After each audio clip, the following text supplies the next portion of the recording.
असं फळ आहे की जे फक्त चवदारच नाही तर शरीरासाठी खूप उपयोगी आहे। आपल्या उष्ण हवामानात हे झाड छान वाढतं, त्यामुळे भारतात पपईची लागवड मोठ्या प्रमाणात होते। नमस्कार, प्रसार माध्यममध्ये मी ज्योती आणि आजही आपण जाणून घेणार आहोत पपईबद्दल। पपईमध्ये vitamin A, C, E, K, fibre, antioxidant आणि पपेन नावाचं एन्झाईम असतं। हे पपेन पचनाला इतकं मदत करतं की पोट हलकं आरामदायक वाटतं। म्हणूनच पोटाचे त्रास, बद्धकोष्ठता किंवा पचन नीट नसणं यासाठी पपई अतिशय फायदेशीर आहे। सौंदर्यासाठीही पपईचा उपयोग मोठ्या प्रमाणावर होतो।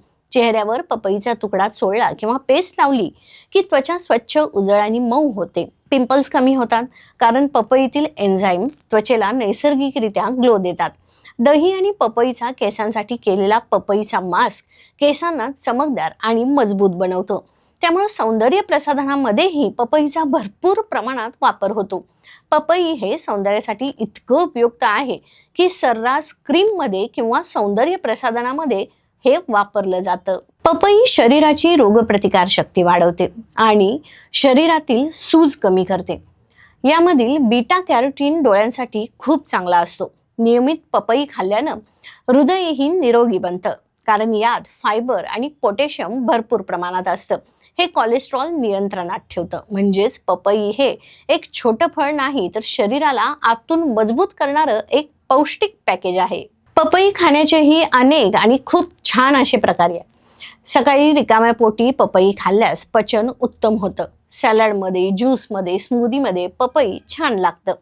कच्च्या पपईपासून भाजी, लोणचं, थालीपीठ किंवा कोल्हापूरमध्ये बनवतात तसं कच्च्या पपईचा खीस असे पदार्थही बनवले जातात।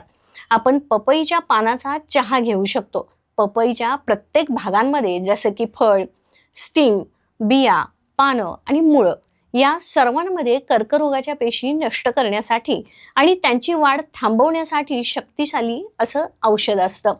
विशेषतः प्लेटलेट कमी करण्यासाठी किंवा त्वचेशी संबंधित किंवा इतर कोणत्याही लहान किंवा मोठ्या प्रयोगासाठी पपई आणि त्याची पानं उपयोगी ठरतात।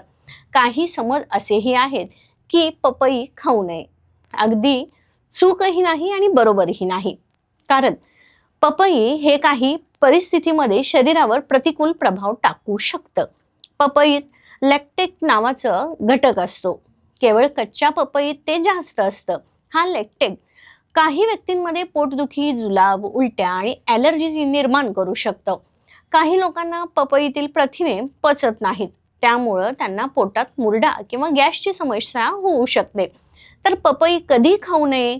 जेवणानंतर लगेच पपई खाणं टाळावं, कारण हे फळ पचनाला जसं मदत करतं तसंच जेवल्या जेवल्या खाल्ल्यावर जडपणा आणू शकतं आणि आम्लपित्त वाढवू शकतं।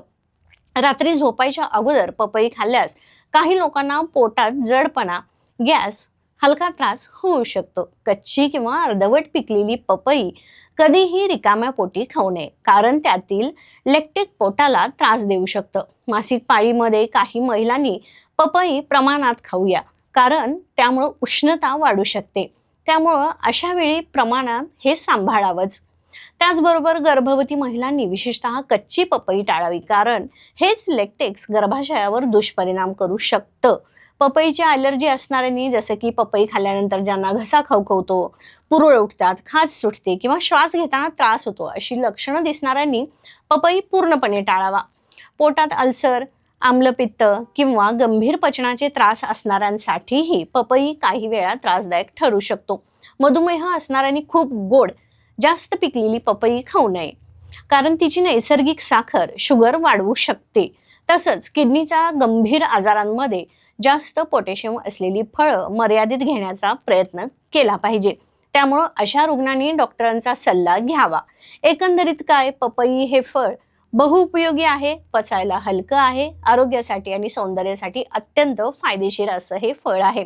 आपल्या दैनंदिन आहारात या पपईचा समावेश केला तर शरीर तंदुरुस्त राहतं, त्वचा तजेलदार राहते। तर कशी वाटली तुम्हाला आज पपईची ही माहिती? आम्हाला कमेंट करून नक्की सांगा।